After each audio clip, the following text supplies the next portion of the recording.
Skejelis TV, Skejelis TV, Skejelis TV, seiring ke puncak jaya. Assalamualaikum dan salam Malaysia Madani. Bertemu lagi kita di Skejelis TV bersama saya Nurhana Insira binti Muhammad Aidi Sofian. Hari ini kita berada di Skejelis 2 bersempena dengan Majlis Penganugerahan Rambu Pengakap Kanak-kanak Muda dan Remaja bagi tahun 2025.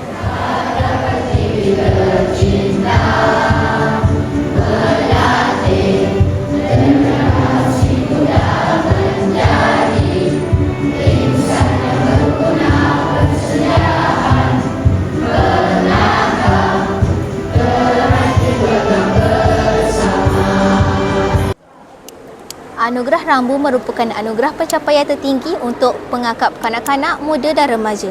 Anugerah ini dikurniakan kepada ahli pengakap yang telah berjaya melepasi banyak ujian kemahiran dan juga perkemahan perujian. Untuk anugerah tahun ini, seramai 69 orang ahli pengakap seluruh daerah jeli telah berjaya dianugerahi Rambu Pengakap Kanak-kanak, Muda dan Remaja.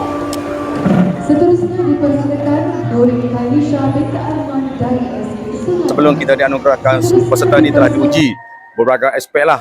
Salsia diri, kemahiran, keyakinan diri, timer, masa.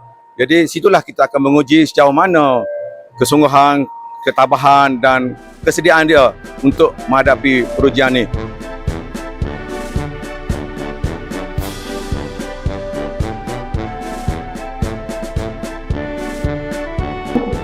Alhamdulillah, terima kasih kepada sesiapa yang menyokong saya, semua pihak-pihak yang telah menyokong saya sepanjang Rambu Pengakap Muda dijalankan.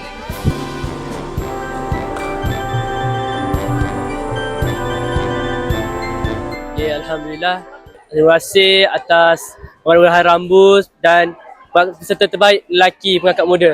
Dan terutamanya tertuju kepada kedua bapa saya, iaitu Encik Muhammad Khalid bin Abdul Rahman dan Puan Nurul Huda binti Sazali. Terima kasih kerana membimbing saya sepanjang perjalanan saya dalam dunia pengakap ini.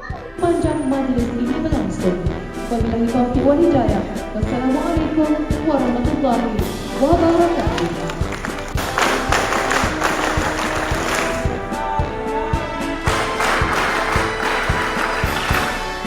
Baik, Assalamualaikum warahmatullahi wabarakatuh. Salam ceria, salam Malaysia Madani, salam berpengakap.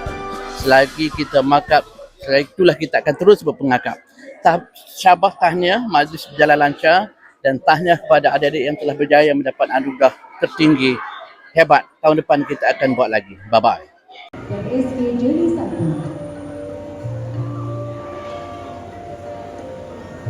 Assalamualaikum warahmatullahi wabarakatuh. Saya berpihak pengakap negeri Kelantan mengucapkan tahniah kepada PPN daerah Jeli dengan lahirnya anugerah rambu bagi PKK dan PM. Tahniah. Semoga perjuangan ini bukan setakat tahun ini dan akan ditambah lagi tahun-tahun akan datang. Tahniah, tinggal lagi. Terima kasih. Assalamualaikum warahmatullahi wabarakatuh. Terbaik. Anugerah Rambu Pengakap melambangkan semangat persaudaraan kuat warga pengakap ke arah mencapai matlamat insan berguna kepada agama, bangsa dan negara. Semoga para penerima anugerah Rambu pada hari ini akan terus berpengakap. Sekali berpengakap, selamanya berpengakap. Sekian laporan dari kami untuk Skejelis TV. Sehingga berjumpa lagi.